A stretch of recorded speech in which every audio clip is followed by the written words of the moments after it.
I adapted the skull mold to create HEX and VEX, two whimsical pieces for my crafting space. The process was messy, but I learned some really neat things about manipulating eco-resin, mostly by doing everything wrong the first time.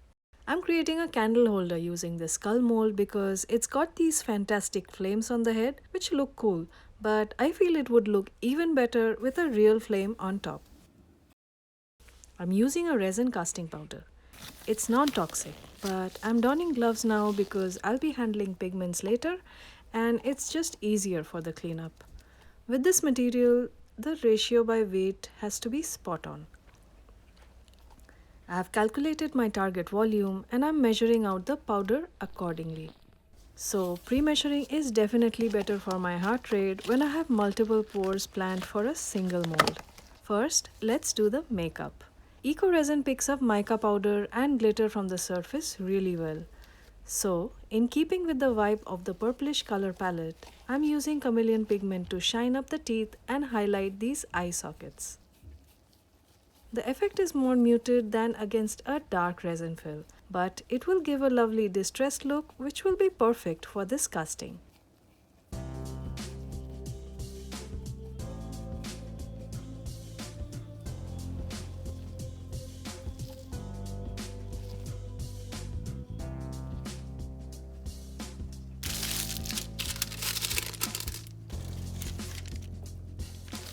I will also add a little glitter because, well, why not?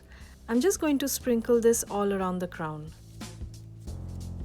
I find sprinkling is better than brushing as it makes the distribution a lot less clumpy and much more even. And I also get to use my favorite holographic hexagonal glitter. I adore this stuff. It's perfect to highlight the cheekbones and the jawline.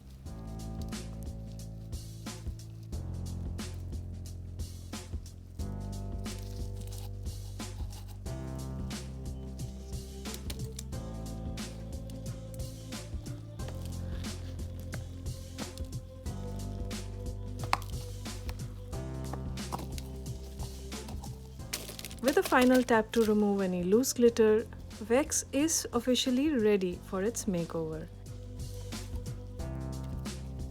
You can see why I'm using baking paper here. It helps me rescue any excess glitter, which would have been almost impossible if it fell directly on the silicone mat.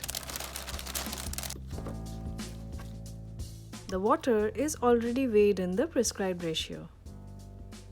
Vex is going to be purple. Well, this being eco-resin, probably light purple. I'm mixing the solid color pigment in a glass beaker because I've found that these inks can stain my silicone mixing containers.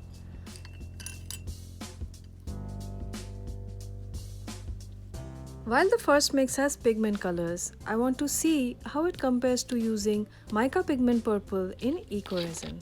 I will mix the powder as evenly as possible before adding the water.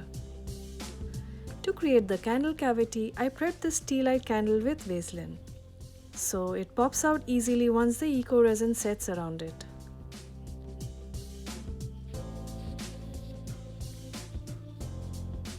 Let's position the candle at the crown.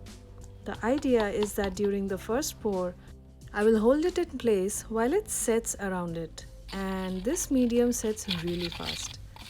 Then, when it is still a little pliant but not fluid, I will pour the second layer, which should make the gradient. Both my mixes are ready. The colors seem really comparable. The mica mix is definitely more muted than the pigment ink mix. Let's pour.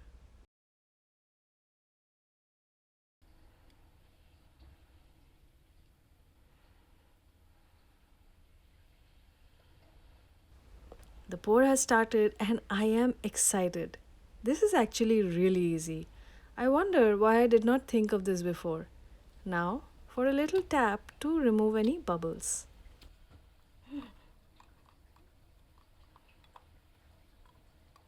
Tapping was a mistake, and really, what was I thinking holding the candle down with a tiny toothpick? Putting the insert back in place is not going to work because the eco-resin has probably filled that space already. I need to think really fast about what to do because I'm on the clock and eco-resin sets so quickly. First, the candle has to go because the original plan is no longer valid. So let's move on to plan B, which does not exist yet. So let's give the eco-resin a little swirl here while I think. What this does is coat the sides because by the time I pour the second batch, the viscosity of the setting eco-resin might create a visible seam line, which I want to prevent with this coating. I got it. For plan B, I've decided to still create a cavity, but I'll work on it in reverse. You can see the mixture has already started to get thicker. Even while I'm pouring, I'm thinking hard about what I can use to make this reverse cavity. Perhaps this silicone container. It seems to be almost the right size, so I'm just going to plunge it in and squish it into place.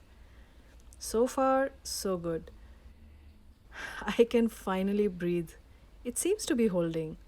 Now I need to weigh it down. I have filled it with water for the moment because it was close at hand. I should have done better. I just need a little more eco-resin, so I'm going to make a very quick mix and hope that there is not too much of a color difference.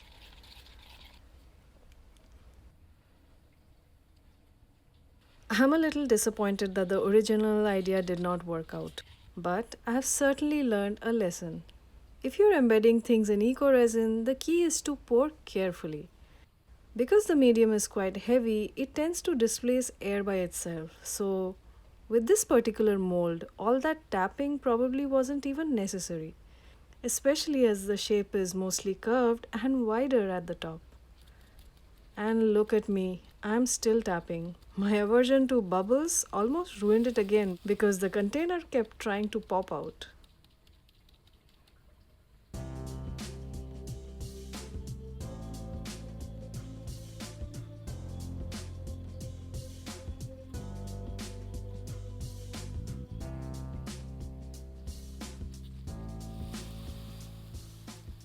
I'm a little concerned about this part of the casting. It does seem to be really thin at the base of the skull around the container. Will it manage to handle the demoulding process or will it snap because it's too thin? Only time will tell.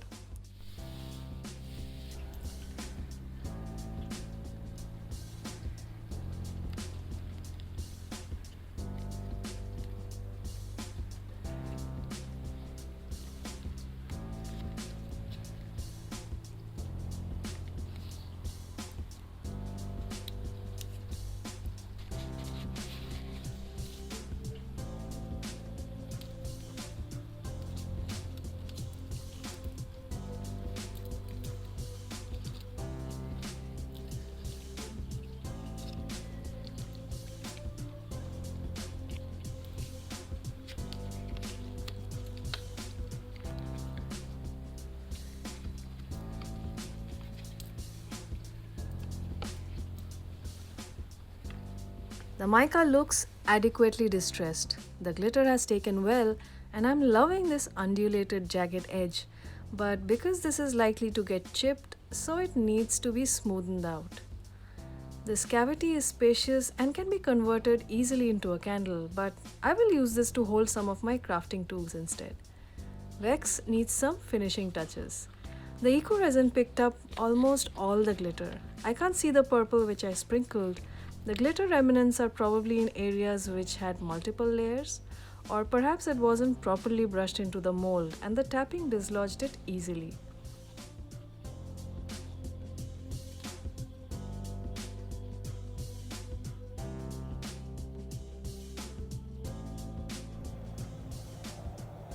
To use this as a container, I need it to not be wobbly, so I will sand a bit of the crown to get a flat base to sit on.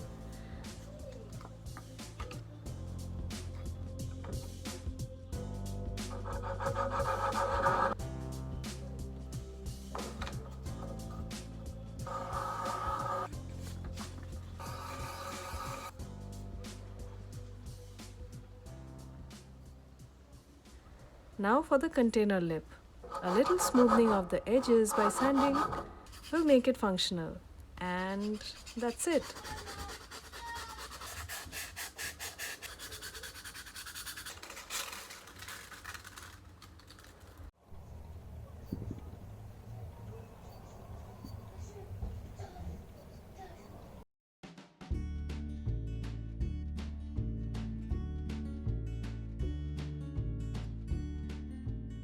Vex is going to be in charge of holding my crafting pliers.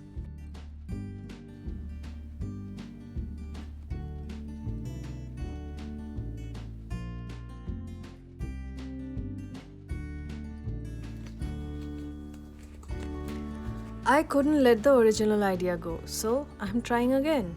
The plan is the same old plan, to create a cavity in this solid skull mold and turn this into HEX, the tea light candle holder. This time I want to try something else for coloring the eco-resin. I'll be using these 3 colors to mimic the dirty pour, which I've seen acrylic pour artists use for creating some fantastic visual effects. Let's see if I can recreate that with eco-resin. First, let's embed this tea light candle. I have taken a small amount of eco-resin because I want just enough to hold this in place. I'll be using some yellow. This time, the resin mix will use a combination of both mica pigment and solid pigmenting. I hope this will make the color less bland.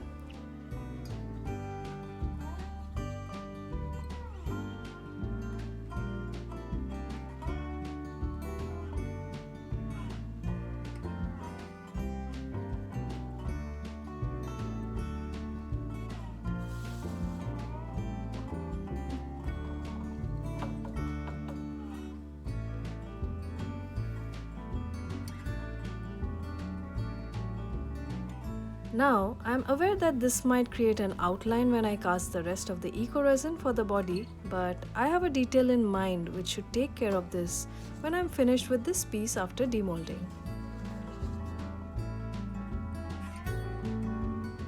Now, we hold. This is going to be a while, probably 10 minutes, and I am stuck here. I could have used a weight, but because the surface is curved, I needed just enough pressure to hold the candle in place, but not so much that it would deform the shape of the mold, because if the mold gets distorted, it will try to snap back into shape when I remove the weight, and the next pour would bleed through the gap. So I used this time to prep the mica and casting powder mix for the next part of this project. Let's do a setting check on this bit of extra eco-resin. This looks set. By the way, this wavy texture is awesome. I can definitely see this being shaped into a very cool pendant. But the main thing to be noted here is that the resin has set and I can probably let go and the candle should remain in place.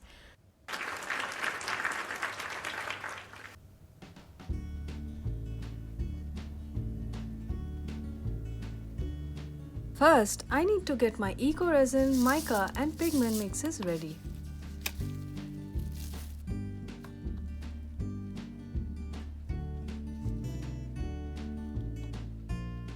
I'm using 3 main colors, with white as a buffer in between to stop them from blending too much.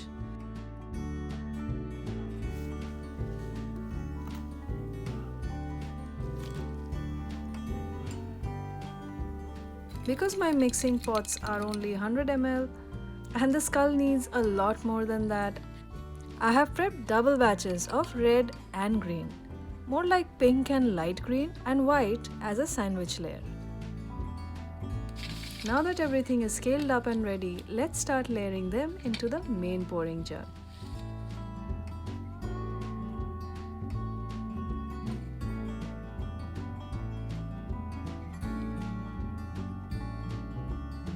As I'm layering my colors into this container, I'm beginning to realize that my technique is a flop. This is almost becoming a single tone and is nothing close to the vibrant swirly layering of a dirty pour. Maybe this would have worked better with fewer colors. Maybe the colors needed more contrast, or perhaps the eco-resin needed to sit for a couple of minutes longer. The mix is quite fluid, so they are blending more than I'd like. It's turning into a bit of a sludge, but the texture is still interesting. I had left the mold covered to trap moisture so that the anchor casting doesn't dry out completely before the next pour. It helps with the bonding better, I think.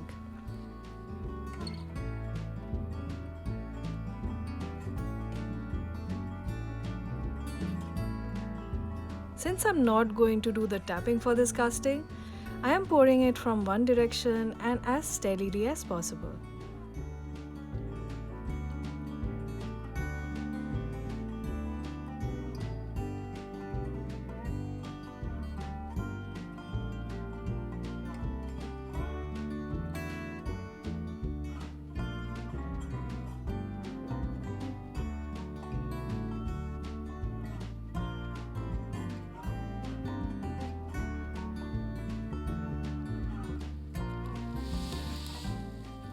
This colorful mix will add another layer to a coaster I've been building up using leftovers from Eco-Resin projects.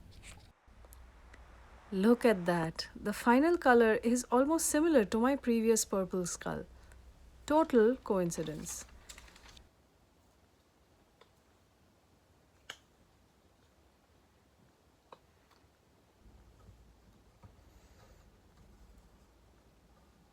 There are very light striations, but they're almost invisible.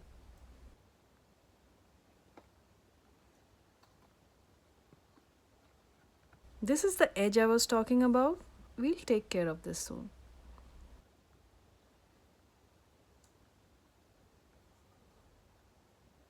The candle came out easily. The heat while curing the eco-resin must have made the edges of the wax soft. The aluminum container also came out without any fuzz. The vaseline hack worked. Now for the next step. I want to create a drippy look around the cavity for the candle. So I have decided to try and see if I can pipe it, hoping that it would help me handle the quantity. This is what happened to my container when some yellow pigment and eco-resin mix was left in it. It dyed the silicone a bit. This is getting exciting. I have a few ideas of projects in mind for piped eco-resin, and this is the time to test this technique. I prepared the resin mix to be as close to the base yellow of the candle cavity as possible by using a similar proportion of mica powder and color pigment.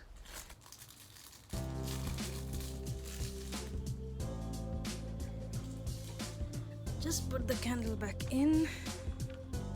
Yeah.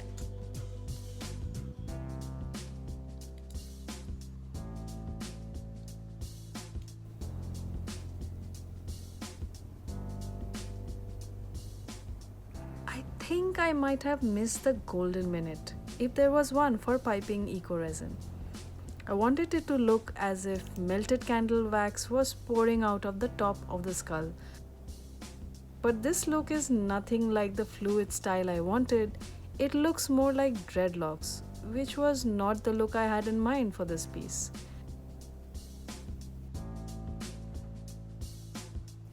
Looking at the dryness of the piped resin, I have a feeling that it's probably not bonding with the base casting either and will likely fall away once dry. I'm learning way too much about eco-resin in this should have been very simple project.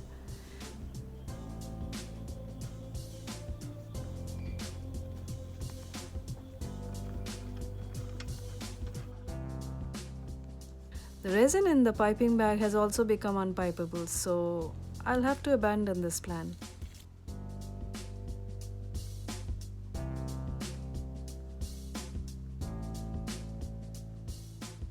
After it had set, I lightly brushed it, and as expected, some of it came off rather easily. It was time for round 2. I am not one to give up easily.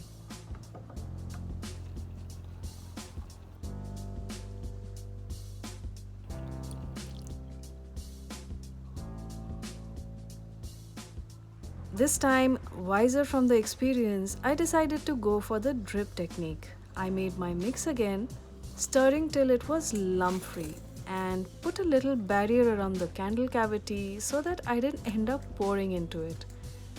I started cautiously at first, but as the medium thickened and I grew more comfortable controlling the flow, I started layering. This is exactly what I was hoping for, that melted wax look. The idea is that this can also be used as a holder for taller candles. And as they melt, they will simply add more layers to this drippy look with real wax over time.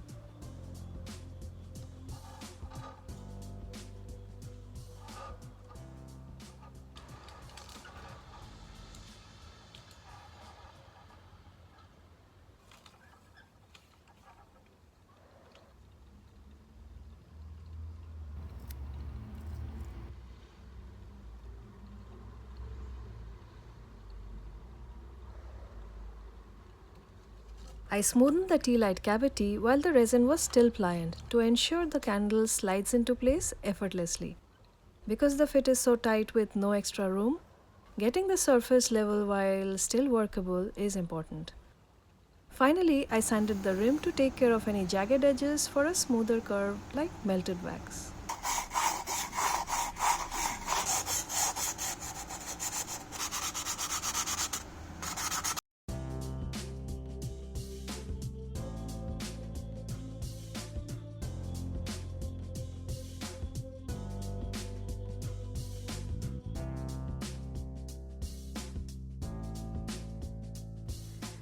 I set out to test a simple technique and ended up with two whimsical skull creations from the same mold, but each with a different utility and a bunch of know-how about manipulating eco-resin timings.